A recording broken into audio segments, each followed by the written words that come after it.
नमस्कार, आप देख रहे हैं डिस्कवरी ऑफ महाराष्ट्र न्यूज। हमारे चैनल को लाइक और सब्सक्राइब जरूर करें।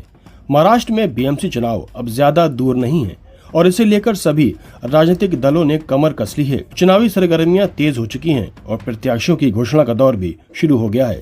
इस कड़ी में वार्ड नंबर 61 से कांग्रेस पार्टी ने महिला सीट होने के चलते दिव्या अवनी सिंह को अपना उम्मीदवार घोषित किया है। दिव्या अवनी सिंह कांग्रेस नेता वाइस प्रेसिडेंट अवनी सिंह की पत्नी है।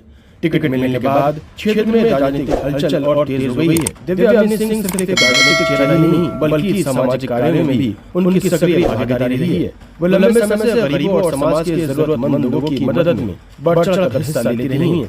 क्षेत्र में उनके सामाजिक कार्यों को लेकर लोगों में सकारात्मक चर्चा देखने को मिल रही है। अब देखना ये होगा कि वार्ड 61 की जनता दिव्या अवनी सिंह पर कितना भरोसा जताती है और बीएमसी चुनाव में टिकट कांग्रेस के लिए कितना असरदार साबित होता है। आइए अब सुनते हैं हमारे संवाददाता सिराज शेख से, जिन्होंने इस पूरे मामले में जमीनी हकीकत जानने की कोशिश की। डिस्कवरी ऑफ महाराष्ट्र न्यूज़ में आप सभी का स्वागत है। मैं सिराज शेख।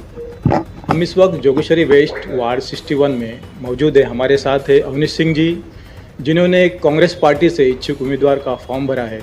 हम उनसे बात करना चाहेंगे। सर, आपने जो फॉर्म भरा है, क्या इच्छा लेकर, क्या विचार लेकर फॉर्म भरा? ये फॉर्म जो है मैंने नहीं भरा है, मेरी वाइफ ने भरा है।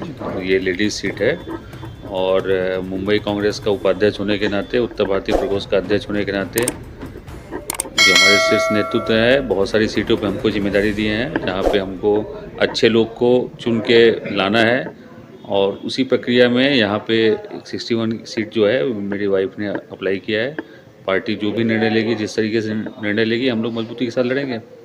महानगर पालिका का चुनाव जो लेट हुआ है, उसके कारण बस्तियों में क्या क्या ऐसे प्रॉब्लम है जो हुए नहीं, जो समस्या खड़ी हुई है? मेरा हमेशा ऐसा मानना है कि जो कॉरपोरेटर होता है वो ब्रिज का काम करता है कॉरपोरेशन और आम पब्लिक के बीच में, क्योंकि एमएलए एमपीज़ का काम का दायरा बड़ा होता है। तो लोग जो पहला टच पॉइंट होता है, जो बोलते हैं हम लोग, वो कॉरपोरेटर होता है। दुर्भाग्य से फरवरी 2022 के बाद से यहाँ पे कोई कॉरपोरेटर नहीं है और उसके कारण जनता का जो काम है, जो बेसिक काम है, चाहे कचरे का काम हो, चाहे ड्रेनेज का काम हो, और भी जो पब्लिक से रिलेटेड काम है, पानी का काम है, उसमें कहीं ना कहीं बहुत ज़्यादा अवरोध आने लगा है। और मैं इस बात का स्वागत करता हूँ कि अल्टीमेटली देर ही सही लेकिन दुरुस्त है, अब चुनाव हो रहा है। तो हम लोग सारे लोग को, जो सारी पार्टियां हैं, अपने जो उसके मैनिफेस्टो है उसके साथ पब्लिक के बीच में जाएंगी और पब्लिक डिसाइड करेगा क्या करना है। आप काफ़ी टाइम से कांग्रेस में जुड़े हैं, ऑफिस भी लेके बैठे हैं। बस्तियों की शिकायत कुछ ना कुछ आती होगी कि वार्ड में ऐसे क्या काम है जो नहीं हुए, जो आप करना चाहते हैं? ये वार्ड में जो है एक जो जनरल प्रॉब्लम होता है, वो कचड़े का प्रॉब्लम है, पानी का प्रॉब्लम है, सीवरेज का प्रॉब्लम है और फुटपाथ का प्रॉब्लम है। और आप जहाँ नज़र घुमाइए वहाँ ट्रैफिक का प्रॉब्लम है, पार्किंग का प्रॉब्लम है। और ये किसी एक वार्ड का पर्टिकुलर प्रॉब्लम नहीं है, ये हर वार्ड का प्रॉब्लम है और इसको ज़्यादा से ज़्यादा जो है संज्ञान लेने की ज़रूरत है, इस पे काम करने की ज़रूरत है। और मुझे लगता है कि मुंबई जो है एक कॉस्मोपॉलिटन शहर है, एक तरीके से भारत एक तरीके से क्या, भारत की आर्थिक राजधानी है भी। तो इस शहर का रिप्रेजेंटेशन जो है एक वर्ल्ड लेवल पे एक साफ़ सुथरा शहर का होना चाहिए, ऐसा। और बीएमसी का इतना करोड़ों का बजट है, बीएमसी का जो कॉर्पोरेशन का बजट है वो कई इंडिया के स्टेट के बजट से ज़्यादा है।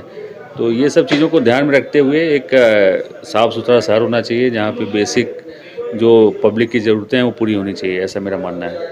क्या लगता है, कभी कभी ऐसा भी पार्टी में होता है कि टिकट ना मिलने पे विरोध में खड़े हो जाते हैं? कभी किसी कारण ऐसा हो कि पार्टी टिकट नहीं देती है, तो पार्टी के साथ आप कितना समझौता करके चलते हैं? देखिए, हम लोग पार्टी के सच्चे सिपाही हैं और हम लोग जो पार्टी जिस तरीके से निर्णय लेगी उसके साथ हैं। और पार्टी छोड़ने का, पार्टी के विरोध में, ये सब संभावनाएं हमारे दिमाग में आती ही नहीं, क्योंकि हम लोग पार्टी के लिए काम करने वाले लोग हैं और मुझे लगता है पार्टी उचित जो है निर्णय लेगी सही टाइम पे। क्या मैसेज देना चाहोगे हमारे चैनल के माध्यम से आपके वार्ड के लोगों को? आपके चैनल के माध्यम से मैं सारे जो वोटर्स हैं उनको ये बोलना चाहता हूँ कि आप एक ऐसे इंसान को चुनिए, एक ऐसा रिप्रेजेंटेटिव चुनिए जो आपके मुद्दों को लेके, मुद्दों को उठाए, मुद्दों को सॉल्व करें। कि मुद्दों को हाईलाइट करना एक चीज़ है, लेकिन आपको एक कैपेबल कॉर्पोरेटर चाहिए जो उस मुद्दों का हल निकाल सके और जो आपके बेसिक जीवन की प्रॉब्लम्स है उसका कहीं ना कहीं आपको एक सूदिंग इफेक्ट दे। क्योंकि राजनीति में और चुनाव के समय जो है मुद्दे जो है बहुत सारे इमोशनल मुद्दे आ जाते हैं। जात की बात होनी, धर्म की बात होती है, भाषा की बात होती है, प्रांत की बात होती है और जो असल मुद्दे हैं वो कहीं ना कहीं पीछे चले जाते हैं। तो मेरा ऐसा मानना है और ऐसा रिक्वेस्ट है जनता जनार्दन से कि आप जो असल मुद्दे हैं उस पे आप निर्णय लीजिए, और जो पार्टी और जो कैंडिडेट आपके लिए अच्छा काम कर सकता है उसकी कैपेबिलिटी देखिए, उसकी शिक्षा देखिए, उसका एजुकेशन देखिए, उसका बैकग्राउंड देखिए, उसका वार्ड के लिए उसका एक विज़न देखिए और उसके हिसाब से डिसाइड करिए। Thank you. तो ये थे हमारे साथ Avnish Singh ji, Discovery of Maharashtra news, Siraj Shaikh, Mumbai.